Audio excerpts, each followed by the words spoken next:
I think we'll go through all the questions at once. Honourable James, would you like to ask your question? Thank you so much, Chair. Mine is not a question as such. Mine is just a contribution.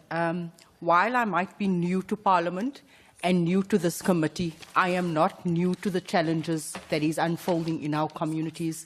I am not new to what is happening at our police stations. Yes, we've received this report and I haven't had a chance to read through it and contribute according to the report, but I think what I want to say is in line with everything that was addressed this morning. Things such as we cannot move away from the reality that our police stations are gravely under-resourced.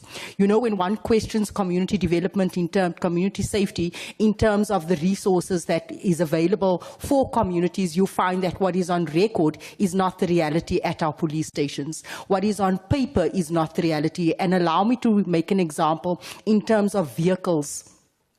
When we question police station in terms of vehicles that are running, we get told a specific police station has, let's just say, 10 vehicles. Without, when we do investigation, we find that of the 10 vehicles, actually 6 vehicles is in repairs for the past 3 years. Now, that is a great concern, especially in communities. And while we're sitting here today, we don't just represent the communities we hail from, but we represent all the communities. But I want to reference Eldorado Park, Westbury, and Cape Flats, where I have a lived reality there, where violence is unfolding on a daily basis, gang violence and drugs, where we've seen these specialized units that you have referenced earlier on, being deployed to those areas. How effective are those specialized units? Those specialized units come in on the 1st of January. They leave 3 months later, Minister, and congratulations, sorry, I was supposed to start there.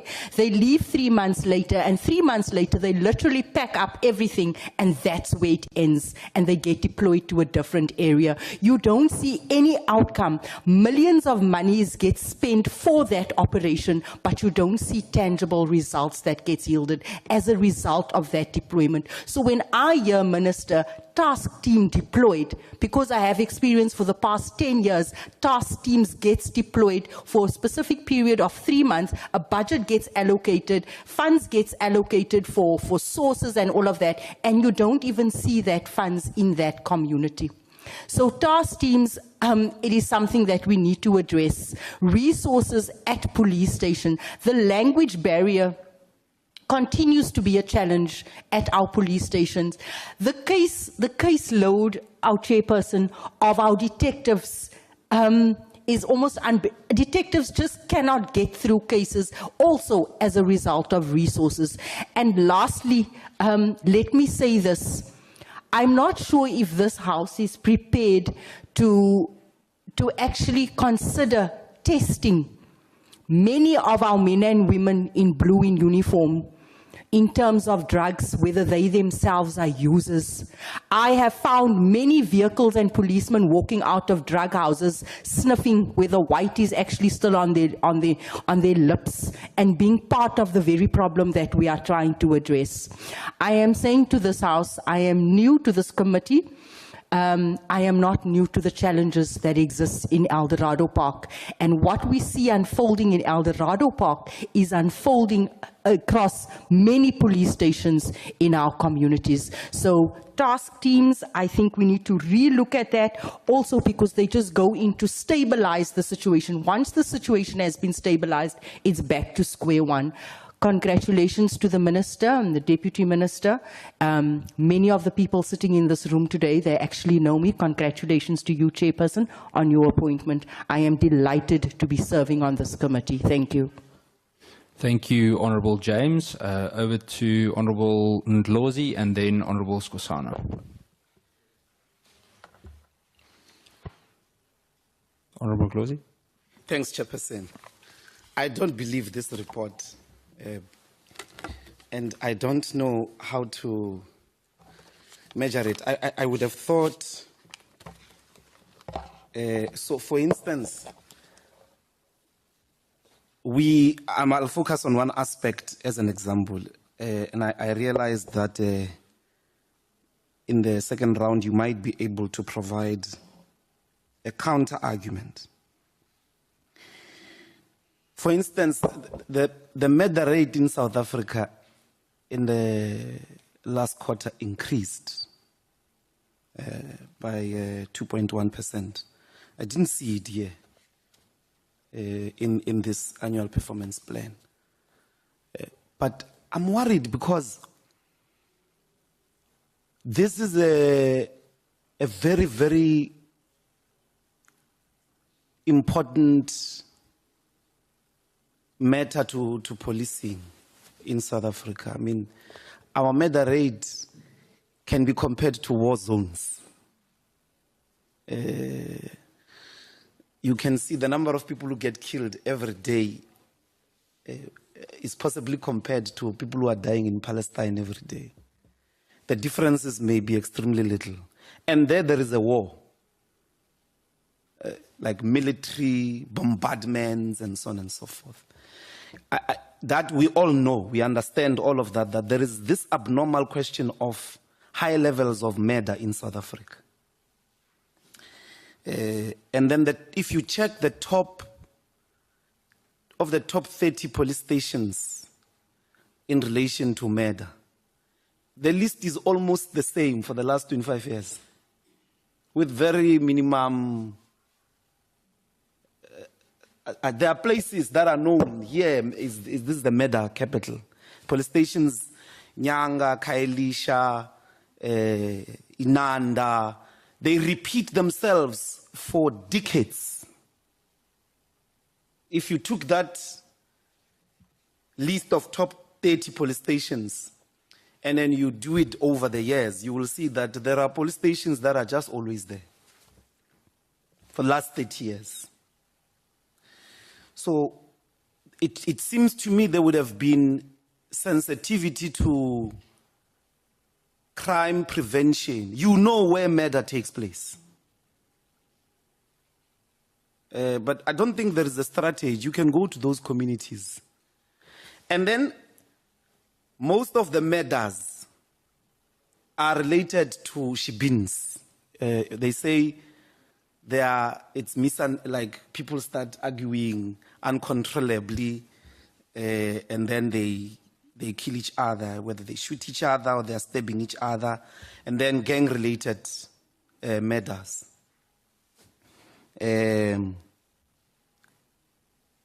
So I'm saying that, and even the provinces that are always there, Gauteng, Eastern Cape, KwaZulu-Natal, account for majority of the murders. So what are you saying in this report about that? I'm not able to extract it here. That what are you saying you did to prevent murder? You know the police stations. They're related to communities. They've been there over a long period of time. You have a duty to prevent crime. You have the highest murder rate. We may not be able to compare to during apartheid days, but I suspect that it's worse. Some of the murder rates that we are seeing now is like when there was a war between 1990 and 1996. The number of people who were just killed of murder. What is your report saying? On page 21, percentage reduction in number of reported contact crimes at top 30 high contact crime police stations. I'm not sure. What are you saying? 12.30%. Is it an increase? Is it a decrease? Please clarify that. But I know that murder has increased. The murder rate is possibly in its highest ever. So I'm asking, you want money, that's why you are here. You want money to go stop murder. What have you been doing? What are the programs to address the prevention of murder? It's actually a very clear, like Shibins, murder, gangs. It's the same everywhere where there is murder. And then on the same page, you say that a number of identified SAPS-owned firearms recovered. You would know that part of the problem of South Africa is an indiscriminate distribution of firearms. There's too much illegal firearms in this country. And I want to ask two questions. Do you know what is the percentage of the firearms that are illegal in society? What is the percentage of police lost firearms? A police person, a police woman or man that loses a firearm is a very irresponsible police person, officer. But I'm of course really here wanting do you know the percentages in relation to that? But here you say you recovered 268, which is a 10% increase. I admit, I assume that this is in relation to previous recovery rates, but do you know how many firearms you have lost? Can you give us that number? How many firearms have the police in South Africa lost?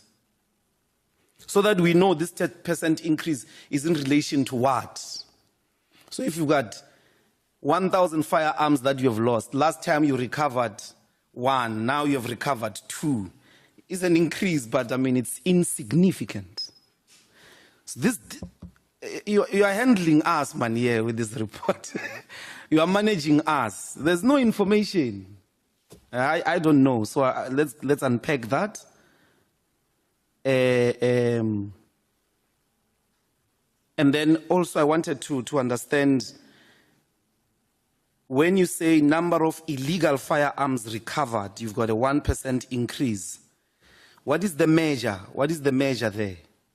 What is the standard of measure? Do you have a intelligent number, like proper, that we have got intelligence that these are the number of circulating illegal guns in South Africa, and this is the number that we have increased? I know you are judging yourself in relation to your targets, but you need to tell us, because maybe your targets are also very low.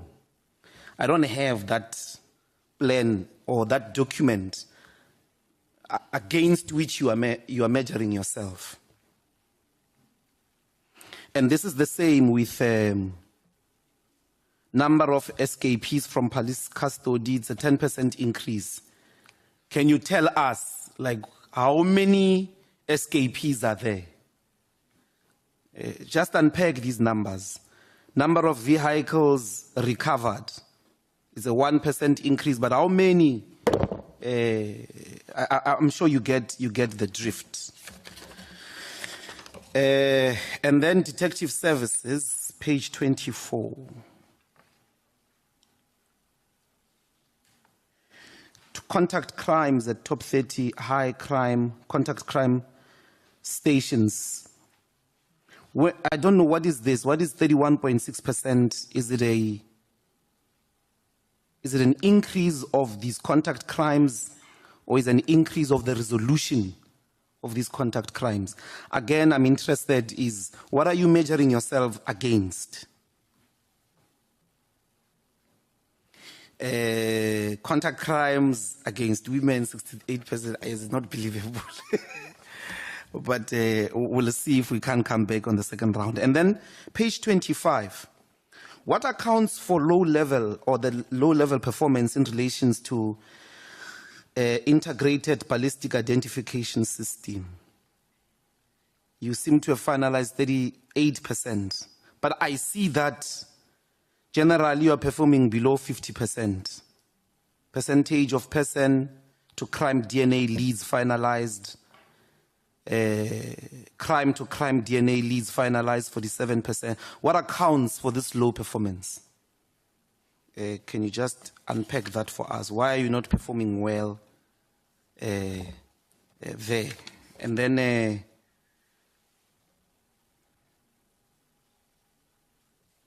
now, my final point, sorry, Chairperson. My final point is the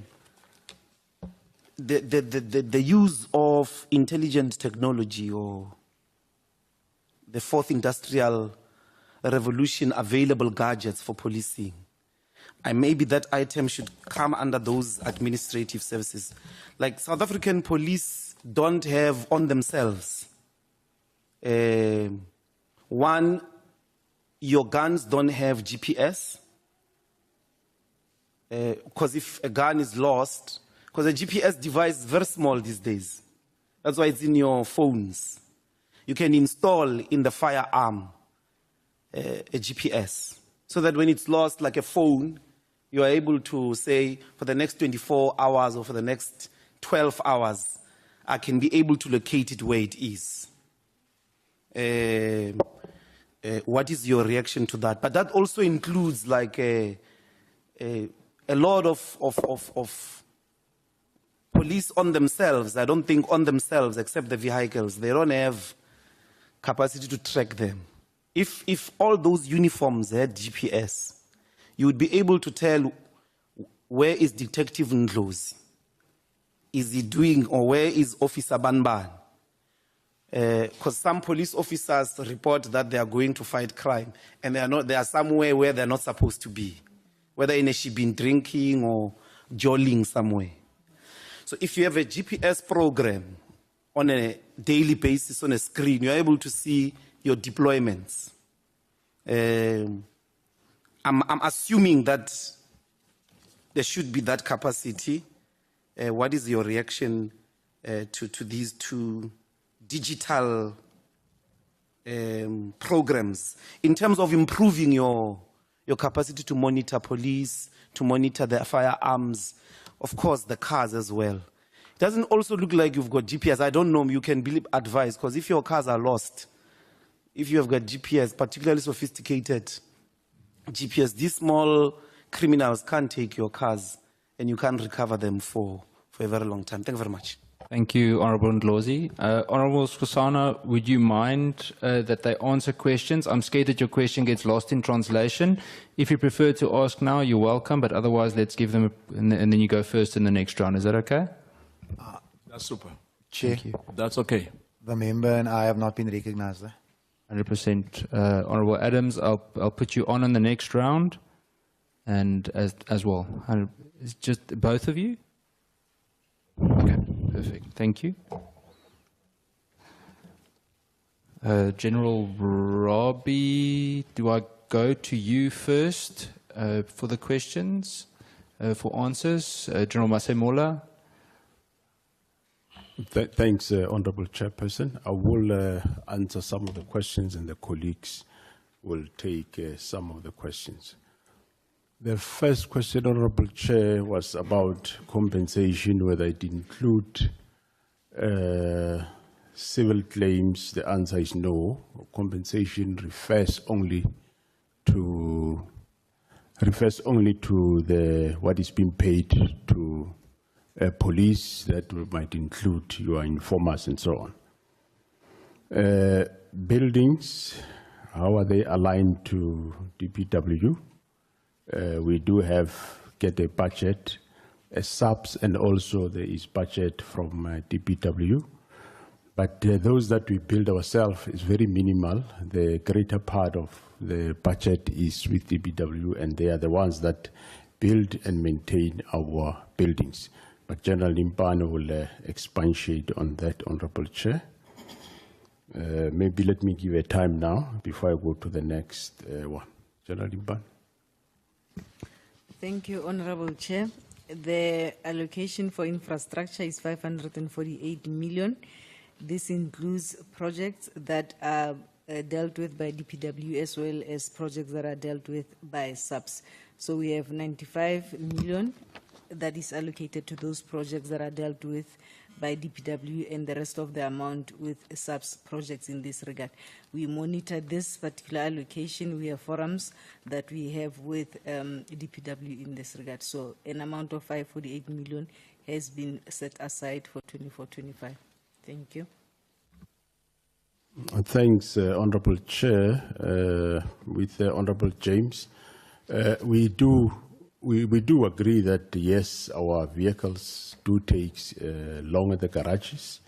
Hence, this current financial year, we came up with a project to speed up the process to get vehicles or subs out of the garage, where the problem was mainly about the outsourcing contract that is there, which is not necessarily assisting us. Vehicles takes long.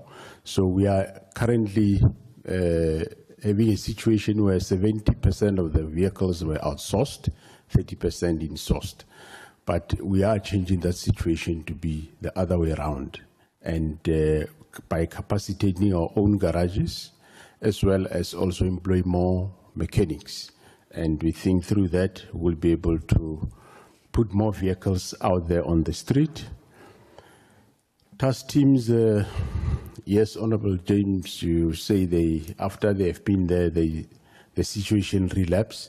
The purpose of having a task team is to ensure that where there is a volatile situation or whatever form, to stabilize, and once it is stabilized, then we hand over to the local police. Unfortunately, sometimes it doesn't work that way, but currently, yes, we are relooking at most of our operations as to how best can we do. Some of them are performing quite well. For example, the project at Emanguzi that is dealing with cross-border vehicle crime. They are doing quite well, but yes, in certain areas like your gangs and drugs, we are not yet there, but we have made quite a number of inroads, and we want to, at this stage, review some of these projects with a view that we can address the deficiencies with regard to what needs to be done best so that we can deal with those responsible. Honorable Ndlozi, yes, the murder rate is it is high, we agree. However, we made quite a number of arrests since last year to now. We have arrested 5,716 murderers that have to still go through the process of court. We are aware, yes, it's not sufficient. We need to get more. But of course, the whole chain of justice, crime prevention needs to have the capacity to deal with those cases. Same as the cases of your GBV. We have a project with the NPA where we have, up to now since last year, we have produced over 41,000 reports that are dealing or will assist with the prosecution of GBV cases. But of course, it might be that the number of cases on rolls takes quite a bit time.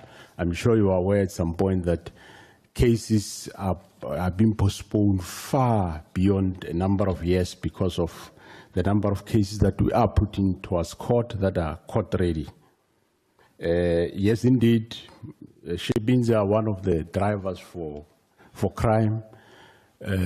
Also, your environmental design is, especially the provinces that you have spoken about, Honorable Ndlozi, Western Cape, KZN.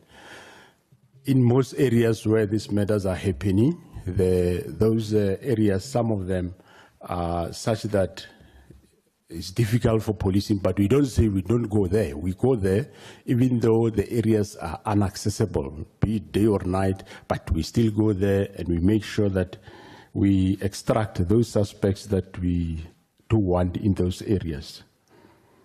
On the number of firearms that as subs we have lost, the total, in total for how many years, that we will have to come back to you. On average, it's 500-600 a year, and we also recover just a little bit above that.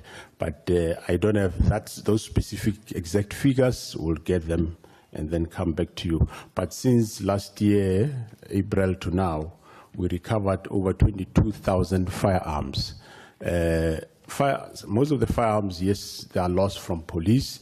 They are also lost from South African firearm owners and all other law enforcement agencies. And once they are lost, in most cases, majority of them, the serial numbers get filed and you will not be able to know where they come from. Some we edge them, we know, we discover where they come from. For example, this week, last week, Thursday, Friday, we recovered 20 firearms, very new, with serial numbers filed here in the Western Cape. And so they are so new that we can see they come from somewhere, but we don't know where. We are going to edge them, and once they are being edged, if we discover those numbers, then we'll know exactly where they come from so that we follow up and take action against those that have lost those firearms. GPS, yeah, no, it's true. We don't have GPS on our firearms. It's one of the projects that we want to start this current financial year. Currently, we have GPS on vehicles, the subs vehicles. We do not have GPS on the members themselves, so that is a new one that we will look at it, new innovation. We were tracking vehicles. We never, we track only vehicles and our radios. That's that we do have, but tracking the police man or woman himself or herself, that is something that we will research it and get into it. I'm sure it will assist us as we go along.